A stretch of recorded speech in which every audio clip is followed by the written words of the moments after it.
नाथ संप्रदायातील चौथे नाथ म्हणजे जालिंदरनाथ. जालिंदरनाथ हे अतिशय तेजस्वी होते. यांच्या जन्माची गोष्ट देखील तितकीच रंजक आहे.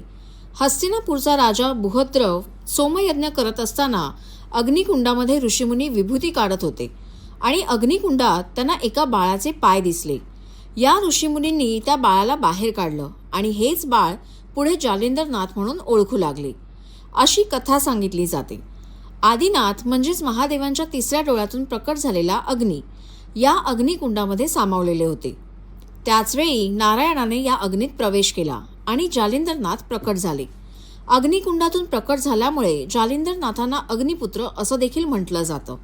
साक्षात त्रिदेवांचा आशीर्वाद म्हणून बुहद्रव राजाने या बालकाचा सांभाळ केला. जालिंदरनाथ 12 वर्षांचे झाल्यावर त्यांनी गृहत्याग केला. त्यानंतर रानावनात भ्रमण करताना त्या जंगलाला आग लागली, तेव्हा जालिंदरनाथ पळू लागले. यावेळी जालिंदरनाथांवर अग्निदेवांचं लक्ष गेलं आणि पिता पुत्रांची भेट झाली. यानंतर अग्निदेवांनी दत्तगुरूंकडे जालिंदरनाथांना नेलं आणि योगविद्या देण्याची विनंती केली.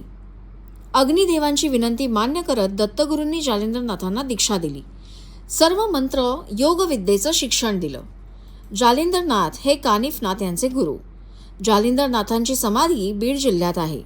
नाथ संप्रदायात जालिंदरनाथांना अग्निपुत्र चैतन्य जालिंदरनाथ असंही म्हटलं जातं.